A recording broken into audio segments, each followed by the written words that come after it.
Everyone, welcome है आपका आपके अपने चैनल अचीवर्स एकेडमी पर। देखते हैं आज मैटर्स इन आर सराउंडिंग के कुछ क्वेश्चंस जो कि इन टेक्स्ट क्वेश्चंस है। तो ध्यान से देखना, अब ये फर्स्ट चैप्टर है आपका, चल रहा होगा स्कूल में, आपको इससे बहुत हेल्प मिल सकती है। शुरू करते हैं वीडियो। पहला क्वेश्चन है, which of the following are matter, इनमें से कौन से मैटर हैं। एग्जाम्पल दिए आपको, चेयर है, air, love, smell, heat, almonds, thought, cold, lemon water, smell of perfume. देखो, चेयर मैटर है क्योंकि इसमें पार्टिकल्स हैं, सॉलिड है। एयर भी मैटर है। एयर क्यों मैटर है? क्योंकि ये गैसेस से मिलकर बनी है और इसमें भी पार्टिकल्स होते हैं। यदि हम बात करते हैं लव की, लव एक इमोशन है। स्मेल, स्मेल एक फीलिंग है, हमें स्मेल आती है। हेट, हेट भी एक फीलिंग है, इमोशन है। आलमंड्स अगेन ये एक मैटर हुआ।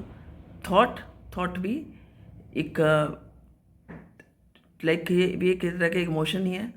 और जो कोल्ड है, कोल्ड भी हमें फील होता है, बट ये सारे मैटर की कैटेगरी में नहीं आएंगे।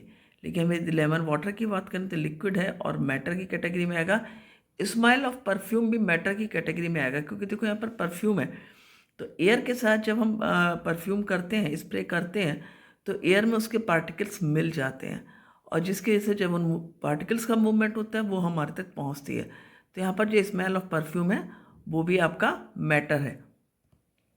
तो आप आंसर लिख सकते हो, फॉलोइंग सब्सटेंसेस आर मैटर, जिसमें चेयर हो गया आपका, फिर एयर हो गया आपका, एलमंड्स हो गया, लेमन वाटर हो गया, and then smell of perfume. ये सारे आपके मैटर की कैटेगरी में आ जाते हैं। देखते हैं नेक्स्ट क्वेश्चन। नेक्स्ट क्वेश्चन है, give reasons for the following observation. The smell of hot sizzling food reaches you several metres away. जो हॉट सिजलिंग फूड होता है, जो आपका गर्म खाना होता है, उसकी जो स्मेल है वो आपको काफ़ी दूर तक पहुंचती है। But to get the smell from the cold food you have to go close, आपको पास जाना पड़ता है। क्योंकि इसका आंसर भी बहुत सिंपली आप कर सकते हो, क्योंकि जो हॉट सिजलिंग फूड होता है, ठीक है, कोई भी खाना जब गर्म होता है तो उसमें से क्या होता है, वेपर्स निकलते हैं। ये सपोज एक आपका हॉट सिजलिंग फूड है, इसमें से खाने में से आपके गर्म वेपर्स निकल रहे हैं। तो ये वेपर्स जब आप तक पहुंचते हैं, एयर में मिलते हैं और हम तक पहुंचते हैं। एयर में कैसे मिलते हैं? क्योंकि देखो, जो हॉट सिजलिंग फूड है, यानी कि ये जो इसकी वेपर्स निकलेंगे, उनमें पार्टिकल्स का मूवमेंट अच्छा होगा, काइनेटिक एनर्जी होगी, तो वो पार्टिकल्स मूव कर पाएंगे और वो इजीली डिफ्यूज़ कर पाएंगे एयर के पार्टिकल में। तो एयर में जब वो डिफ्यूज़ जाएंगे तो हम तक पहुंच सकते हैं। जबकि वहीं हम बात करें थी कोल्ड फूड की, तो कोल्ड फूड में जब वेपर्स ही नहीं निकलेंगे तो वहाँ पर क्या होगा, ये आपका हॉट फूड है। लेकिन यदि आप कोल्ड फूड देखें तो कोल्ड फूड में यहाँ पर कोई वेपर्स नहीं है, यहाँ पर आपका खाना रखा है, कोई वेपर्स नहीं है। तो जब वेपर्स ही नहीं निकलेंगे तो वहाँ तक आपकी स्मेल नहीं पहुँचेगी, क्योंकि कोई काइनेटिक एनर्जी नहीं, पार्टिकल्स का कोई मूवमेंट नहीं है, पार्टिकल्स एयर में मिक्स नहीं हो रहे जो आप तक पहुँच पाए। सिंपल सा आंसर है। तो आप लिख सकते हो कि जो हॉट फूड होता है उसमें पार्टिकल्स जो है वो दूर तक जा पाते हैं, बिकॉज वो डिफ्यूज़न होता है, उनमें काइनेटिक एनर्जी होती है और एयर में डिफ्यूज़ होकर हम तक पहुँचते हैं, जबकि कोल्ड फूड नहीं पहुँच पाता, या सॉरी, कोल्ड फूड की स्मेल हम तक नहीं पहुँच पाती। यहाँ पर आंसर कैसे लिख सकते हो कि जो हॉट फूड है उसमें बिकॉज ऑफ द वेपर्स हम तक स्मेल पहुँच पाती है, क्योंकि एयर में पार्टिकल्स डिफ्यूज़ कर जाते हैं, जबकि कोल्ड फूड में ऐसा नहीं होता है और हमें स्मेल नहीं आती है। आंसर में आप लिखोगे, since hot sizzling food has higher temperature than the cold food and at higher temperature the diffusion rate. देखो, दो चीज़ें आपसे पूछी गई हैं, दो रीज़न लिखने हैं आपको। गिव रीजंस फॉर दिस, ठीक है ना। तो आपके जो रीज़न है वो क्या हो गया, एक तो हायर टेम्परेचर की वजह से उसमें डिफ्यूज़न रेट काफ़ी हाई हो जाएगा, हायर टेम्परेचर है उसकी वजह से डिफ्यूज़न रेट काफ़ी हाई हो जाएगा, और इस वजह से हमें उसकी वेपर्स हम तक पहुँचेंगे, हम उसको सूंघ पाएंगे, हम उसको स्मेल कर पाएंगे। जबकि यहाँ पर ऐसा नहीं होता, हमें उस फूड के पास जाना पड़ता है, ठीक है ना।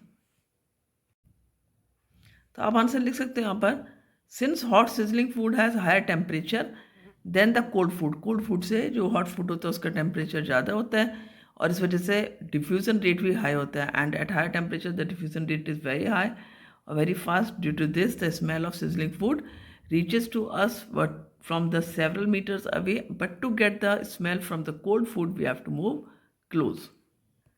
नेक्स्ट आपसे पूछा है, a diver is able to cut through the water in a swimming pool. एक डाइवर है जो कि स्विमिंग पूल में वाटर को कट कर पाता है। जब वो अपने चप्पू से नाव को चलाते हैं तो वो पानी की जो धार है उसको कट कर पाते हैं। Which property of matter does this observation show. इससे आपको क्या पता लगता है? देखो, जब स्विमिंग पूल में जब एक बोट सेलर जो है वो बोट को ड्राइव कर रहा होता है, तो उसमें क्या होता है कि वो पानी की धार को काट पाता है। क्यों? क्योंकि वाटर क्या एक लिक्विड है। लिक्विड होने की वजह से क्या होता है, उसमें इंटरमॉलिक्यूलर स्पेस होता है उसके पानी के जो मॉलिक्यूल्स उनके बीच में, तो इजीली वो कट कर सकता है। जैसे आप यदि पानी की धार, टैप का पानी आप ऑन करो और पानी की धार में आप अपनी फिंगर को ले जाओ, आप कट कर सकते हो उस पानी की धार को। क्या आप टैप को कर सकते हो? नहीं कर सकते हो। तो सीधी सी बात है, हम सॉलिड में नहीं कर सकते हैं ऐसा, लिक्विड में कर सकते हैं। और ऐसा क्यों होता है? Which property of matter does this observation show? Matter की वो प्रॉपर्टी जिसमें इंटरमॉलिक्यूलर स्पेस होता है, वो किस में होता है? लिक्विड में और गैस में होता है। हम यहाँ पानी की बात कर रहे हैं, तो वाटर एक लिक्विड है, उसमें इंटरमॉलिक्यूलर स्पेस है, जिस वजह से ये ऑब्जर्वेशन शो हो पाता है। तो आंसर करते हैं। आंसर में आप लिख सकते हो, the diver is able to easily cut through the water in swimming pool because water represents the liquid state and there are sufficient space between the particles. उसके पार्टिकल्स के बीच में सफिशियंट स्पेस होता है। This is not possible in solids where the inter cellular, यहाँ पर spelling कर लो, inter, where the inter particles space are very small, जो कि इंटर पार्टिकल स्पेस यहाँ पर बहुत कम होता है सॉलिड्स में। क्लियर हुआ? Very good. आपसे पूछा है कि what are the characteristics of particles of matter. हमें पता है पार्टिकल्स ऑफ मैटर्स की क्या क्या करेक्टरिस्टिक्स होती हैं, कि जो पार्टिकल्स होते हैं मैटर के, उनके बीच में इंटरमॉलिक्यूलर स्पेस होता है जो हमने देखा था, और इनके बीच में फोर्सेस ऑफ अट्रैक्शन होता है, पार्टिकल्स एक दूसरे को अट्रैक्ट करते हैं। तीसरा हमने देखा था कि इसमें जो काइनेटिक एनर्जी है वो होती है जिसकी वजह से मूवमेंट होता है। तो कैसे लिखना है इसको? We can write the answer. The characteristics of particles of matter are, number 1, presence of intermolecular spaces between the particles. जो पार्टिकल्स हैं उनके बीच में इंटरमॉलिक्यूलर स्पेस होता है। दूसरा हम लिख सकते हैं particles are in constant motion, लगातार मोशन में है, क्योंकि due to the kinetic energy, क्योंकि इनके बीच में काइनेटिक एनर्जी होती है जिस वजह से वो बराबर मोशन में होते हैं। And they attract each other because of the forces of attraction. इनके बीच में जो है फोर्सेस ऑफ अट्रैक्शन होता है जिसकी वजह से वो एक दूसरे को, जो पार्टिकल्स हैं वो अट्रैक्ट करते हैं। And all the matter is composed of very small particles which can exist independently, जो कि इंडिपेंडेंटली एग्जिस्ट कर सकते हैं। तो इस तरह से आप आंसर कर सकते हो। तो बहुत अच्छे से आपको ये वीडियो में आंसर जो आपने देखे समझ में आ गए होंगे। देखते रहिए अचीवर सेकंड में और बने रहिए हमारे साथ। Thank you, have a nice day.